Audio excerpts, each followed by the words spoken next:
Hi friends, எந்த ஒரு காரியங்கள் செய்தாலும் நம்ம ஃபஸ்ட்டு செய்யும் போது எல்லாத்துக்கிட்டையும் ஒரு ஒப்பீனியன் கேட்டுக்கணும், சரிங்களா? ஆனால் நான் கண்டிப்பாக செய்ய போகிறேன்னு சொல்லாமல் இதெல்லாம் செஞ்சால் எப்படி எப்படி இருக்கும், நல்லா இருக்குமா, கரெக்டாக வருமாங்கிறத கேட்டுக்கோங்க.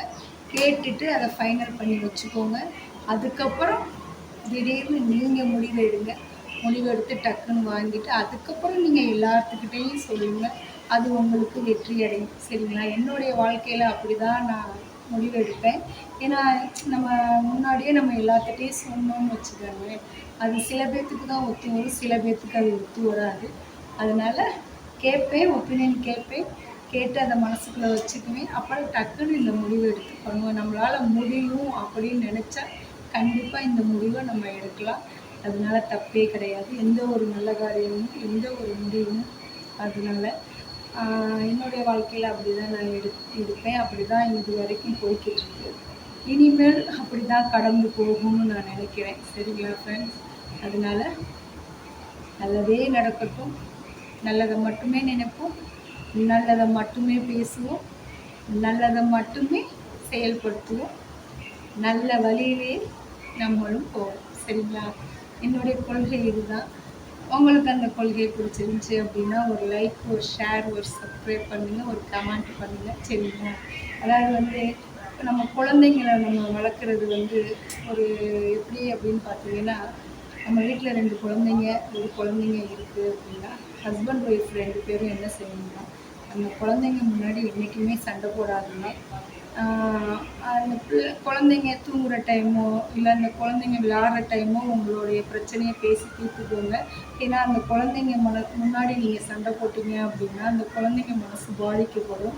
அதனால குழந்தைங்க முன்னாடி எதையுமே பேசாதீங்க, எதையுமே ஷேர் பண்ணாதீங்க. அதுங்களுக்கு என்ன தேவையோ அதை மட்டுமே பேசுங்க, அதை மட்டுமே சந்தோஷமாக நிறைவேற்றுங்க.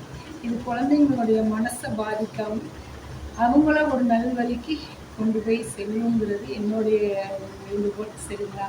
சில குடும்பத்துலலாம் பார்த்தீங்கன்னா குழந்தைங்க முன்னாடியே சண்டை போடுவாங்க, குழந்தைங்க முன்னாடியே பேசுவாங்க, குழந்தைங்க முன்னாடியே அடிச்சுக்குவாங்க.